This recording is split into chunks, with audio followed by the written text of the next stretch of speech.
Hello, and welcome to the Drug Discovery World podcast. My name is Giles, and I'm here to take you through another topical and insightful article from Drug Discovery World. Today's episode is another article taken from our recent fall 2017 issue, and is titled Blockchain Technology in Drug Discovery, Use Cases in R&D. The article was written by Dr. Richard Shute, who is currently a consultant working for Curlew Research. So now onto the main article. Blockchain Technology in Drug Discovery, Use Cases in R&D. There is no doubt that the interest and hype around blockchain or distributed ledger technology, DLT, builds daily. The explosion of articles and books recently is testament to this. But what is blockchain, and how might DLT impact healthcare, pharma, and R&D? Running through the profusion of publications on blockchain technology in the traditional press, online, and via social media, there is a thread that speculates on how DLT will disrupt most, if not all, industries, building out from fintech and Bitcoin, which is where blockchain first started, to industries as diverse as diamonds, music, and real estate. But what is a blockchain? For the sake of this article, which is focused on what you can do with the technology, i.e. the use cases, rather than the nuts and bolts of what the technology is, a good, relatively digestible definition or description is as follows. A blockchain is a digital, distributed transaction ledger with identical copies maintained on multiple computer systems controlled by different entities. Anyone participating in a blockchain can review the entries in it. Users can update the blockchain only by consensus of a majority of participants. Once entered into a blockchain, information can never be erased. Ideally, a blockchain contains an accurate and verifiable record of every transaction ever made. Throughout these articles, one industry routinely appears listed as ripe for disruption by DLT, and that's healthcare. Indeed, a recent article has identified 10 new blockchain-based healthcare startups. There are many more. But while there are 10, 20, 100 or more would-be blockchain startups rushing to get their initial coin offerings, ICOs, out there so that they can put their killer idea into practice, it would seem sensible to at least try to identify the sweet spots within any industry, and particularly healthcare, where blockchain technology might actually make a difference. To that end, there have been published a few more sober and hype-produced articles on the use cases of DLT that might make a real difference to industry. To help provide some more insight to those use cases that might be more beneficial and compelling within the healthcare industry, and more specifically in drug discovery, in May 2017, Curlew Research facilitated a workshop at BioIT's World Expo in Boston on blockchain technology. One session of the workshop used the knowledge of the nearly 30 attendees, many of whom had pharma and biotech expertise, and some of whom already had blockchain experience, to try to identify some of the more compelling business processes or capabilities in the medicines and healthcare value chain, from target to patient, where DLT might be beneficial. In this episode, and in the original article, the author expands on the suggestions and insight which came out of that workshop, focusing on potential use cases in drug discovery R&D, from target identification up to regulatory submission, review and approval. Blockchain use cases in drug discovery R&D. In the drug discovery R&D domain, defined for the purposes of this episode as from target ID to the end of phase 3 clinical, there were a number of important use cases identified by the attendees. These clustered into 7 higher-level areas. 1. Patents and intellectual property, IP. 2. Genomic data management. 3. Raw and refined research data. 4. Collaboration. 5. Clinical trials. 6. Licensing. And 7. Electronic signatures. So first, number 1. Patents and intellectual property, IP. A critical part of R&D is the generation of intellectual property, IP, usually, but not exclusively, through the production of patents such as composition of matter linked to utility. One of the earliest clear use cases for DLT was its ability to timestamp unalterably a file or document through storage of the hash of the file on the blockchain. Such a file timestamping service is already available through sites such as proofofexistence.com. Currently, IP is handled preclinically by most organizations through the use of electronic lab notebooks, ELNs. These electronic record, ER, systems are now well accepted legally for the capturing of IP, as they are able to provide proof of who created the ER, i.e. identity, when it was created, i.e. timestamping, and when it was contained on the date of creation, i.e. proof of content. One additional, ideal facet would be the ability to prove that the ER has not been altered since it was created, i.e. immutability. These four critical properties, identity, timestamping, proof of content, and immutability, what I term ITCI, are four of the fundamental use cases provided by blockchain technology. In the area of patents, IP, and ELNs, it therefore seems likely that highly secure blockchain-enabled ELNs will be with us in the not-too-distant future. DLT could also enable a more fine-grained approach to patenting, which could advantageously support the increasing trend towards preclinical drug discovery patents being filed later and with fewer compounds, sometimes with only the one compound of real interest. If the ITCI data on that compound and its relevant bioactivity have been captured on a blockchain, then there is a clear, unarguable stake in the ground for when that material has been first generated. We will have to wait and see how or whether this might affect first to file, the patenting approach now adopted pretty much everywhere in research discovery-based industries. 2. Genomic data management. Genomic data plays an important role in the early stages of drug discovery R&D as part of the feedback from the clinical to target identification and validation. Since the advent of the $1,000 genome, there is an ever-increasing amount of genomic data being generated on patients by healthcare organizations, physicians, and researchers, and on healthy individuals by choice, often driven by a desire to know more about their ethnic origins and their genetic predisposition to disease. While this explosion of genomic big data is invaluable to the research community, including those scientists in pharma R&D, there is a risk that individuals' genomic data, the most fundamental data about you, might be hacked, stolen, or otherwise abused if good security and privacy controls are not put in place. This use case of security and privacy of genomic data is one where blockchain technology can play a major beneficial role. Indeed, the first presentation specifically on blockchain at BioIT World Expo in 2016 was on this very topic. More recently, an article in Forbes reinforced this use case and introduced another new blockchain startup, whose aim is to offer services to manage and market genomic data securely.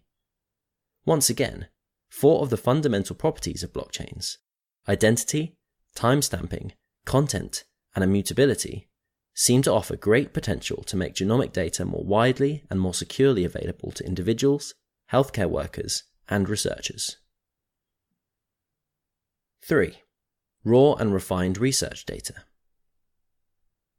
The 21st century drug discovery research process now universally involves the use of instruments and techniques such as NMR, mass spec, HPLC, etc., to support the laboratory-based work and to help prove or disprove the experimental products, findings, and conclusions. The instruments produce what is known as raw data, the output files, which are then processed into more human-readable and interpretable files known as refined data. Raw and refined data files comprise much of the evidence that an experiment has been performed, successfully or not, and they often make up a significant part of the ELN entry, whether they are stored within the ELN system or not, for example in a scientific data management system or SDMS. One use case that arose during the workshop concerned these raw and refined data files and relates to the growing issue of file tampering. If data files could be stored on a public blockchain, for example via hashing on the Bitcoin blockchain through a service such as proofofexistence.com or Ethereum, then the ITCI aspects described previously could be exploited, and an audit trail back from publication to the original file could be established. To exemplify this further, consider an image file generated from a cellular staining experiment or a photograph of a 2D gel. Both of these are human-readable, refined data files.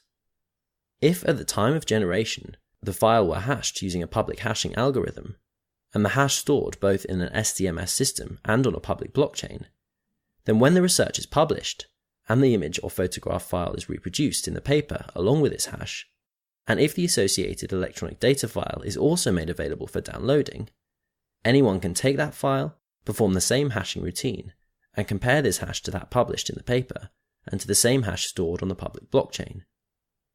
If the hashes are identical, this proves the files are identical, proof of content, and unchanged, immutability. It will also give the time when the original file was placed onto the blockchain, timestamping. Blockchain enabling of ELNs, SDMSs, and LIMS, combined with greater, more open availability of key supportive research data files, so that more checking for integrity via hashing and timestamping is made possible, could thus help to heal this growing sore within the scientific publication domain. 4. Collaboration. One of the primary foundations of blockchain technology, as described by Satoshi Nakamoto in their original white paper, is the concept of disintermediation, or the enablement of multiple parties who do not fully trust each other to safely and directly share a single database without requiring a trusted intermediary. If, in that example, you replace the words "a single database" by any of the following: data, results, information, or know-how, then you have the basis for a system that can support more effective collaboration between parties who would otherwise be very nervous or suspicious about working together. Current drug discovery R&D is now increasingly being done by a network of organizations, often in a classic, centralized customer-supplier relationship, but increasingly in a more collaborative, peer-to-peer, decentralized ecosystem where information, data, and results are shared more or less openly. Blockchain technology, probably with off-chain storage, which is needed because current block size in most blockchains is not sufficiently big to allow full data sets to be stored on-chain, could enable this more collaborative, distributed mode of product, not just drug, discovery, to become the standard research model, so superseding the historical centralized mode. DLT-enabled or merely blockchain-connected ELNs, LIMS, and SDMSs, as predicted in this episode, could facilitate and de-risk this research revolution without compromising critical company IP. True, global collaborative drug discovery could finally be enabled by the blockchain. 5. Clinical trials. Use cases around blockchain support for the area of clinical trials and the supply chain comprising pharma, physician, patient data have been the subject of several recent articles. The exact mechanisms for how DLT could positively impact clinical trial support are still being hotly debated.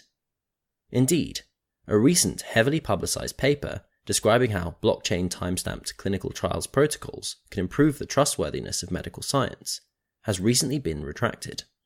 Nevertheless, blockchain technology and its 4 primary facets of ITCI could most definitely smooth and facilitate the undeniably complex transactional space that is the clinical trial.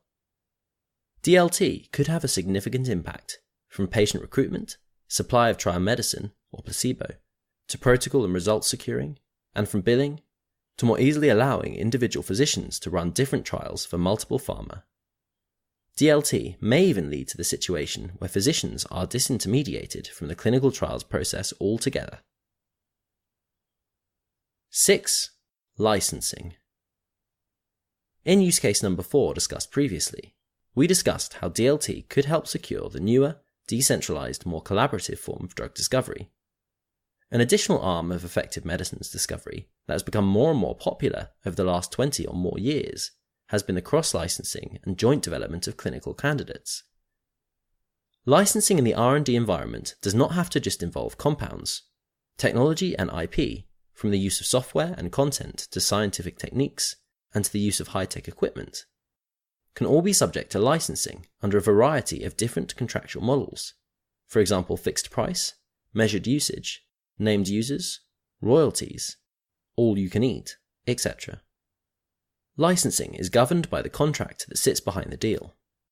Blockchain technology has huge potential in the governing and management of contracts through the use of so-called smart contracts, which grew from ideas initially put forward by Nick Szabo in the 1990s.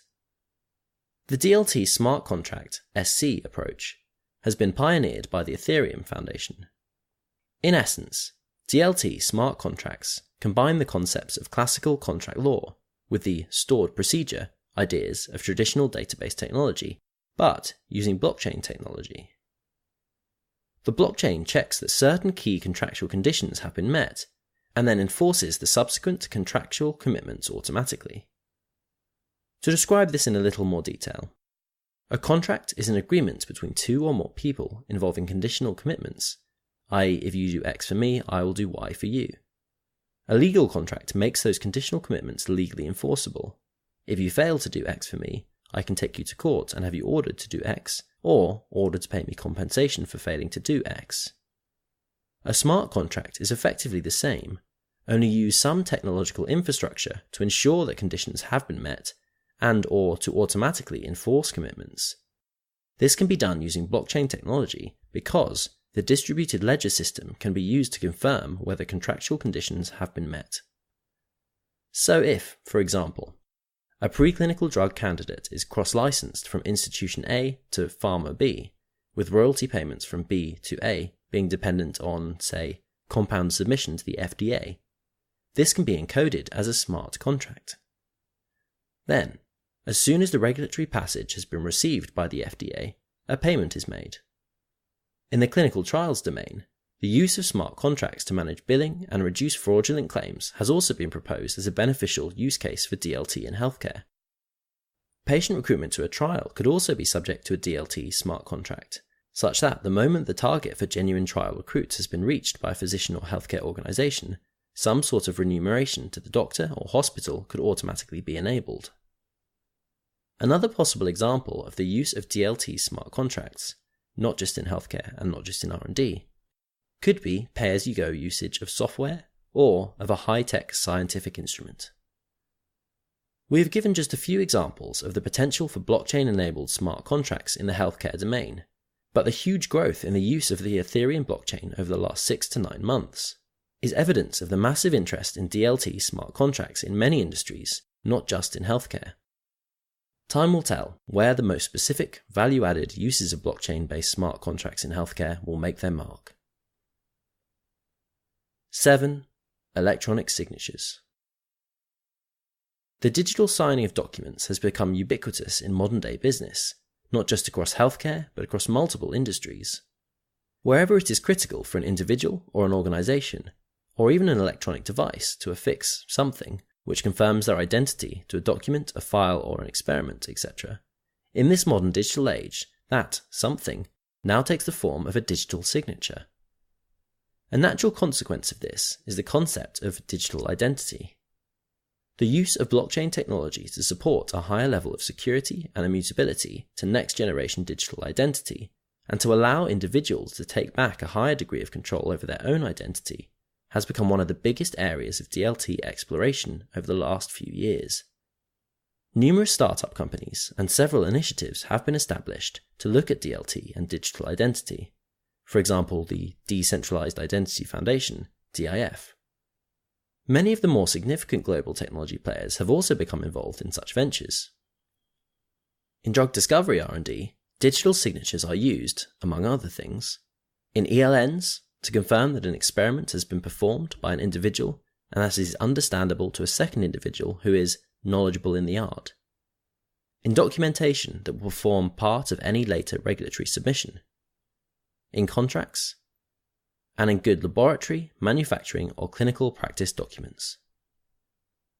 Digital signatures are in fact used right across the R&D domain. Any technology that can make digital signing and identity confirmation more secure and certain, and so make fraud and identity misappropriation less likely, will make the discovery and marketing of the drugs that are prescribed to patients more trustworthy and more trusted. While preliminary descriptions of the use of DLT in digital signatures have been described, it will probably be digital identity initiatives such as DIF that will more likely produce the new industry standard signatures that future blockchain-enabled ELNs and document management systems will use across the R&D space. Again, not just in healthcare, but in many other industries. Conclusion. In this episode on blockchain technology in drug discovery, we have focused on potential use cases in R&D. They all build upon four fundamental facets of DLT: identity, timestamping, content, and immutability, ITCI. Many are supported by observations and suggestions put forward by others, both online and in the literature. Taken all together, it is clear that DLT is going to be a major technological player in healthcare and drug discovery in the future.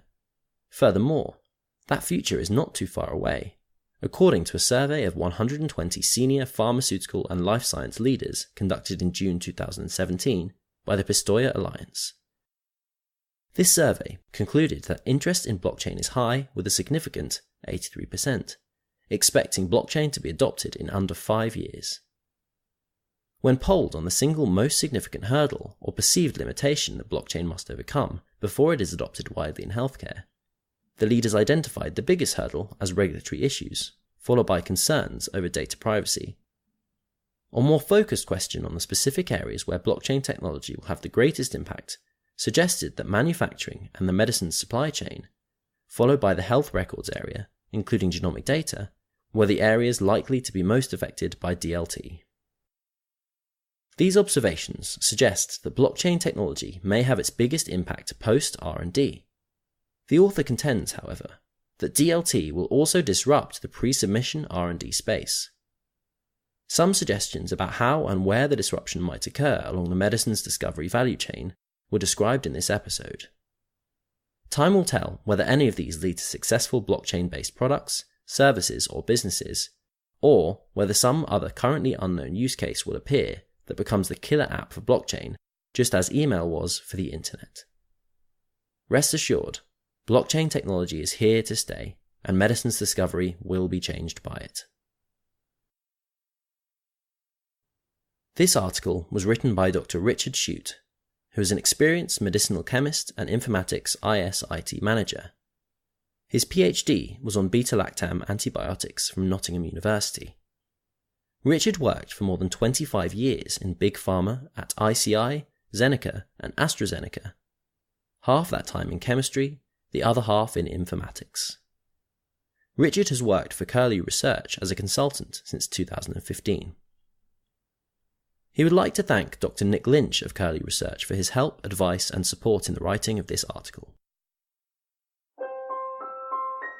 If you've enjoyed this episode and want more from Drug Discovery World, then you can subscribe to the journal and get the latest issues delivered to you via post or electronically, completely free. Subscribing to the journal is actually the only way to get the full articles from the latest issue, so just head to ddw-online.com and you can subscribe there, as well as read further articles and view original PDFs of past articles, including this one. If you've enjoyed the podcast and want to support us, then please leave us a review, and you can also follow us on LinkedIn and Twitter for updates on the latest articles and news from Drug Discovery World. As always, thank you for listening, and we hope to see you in our next episode.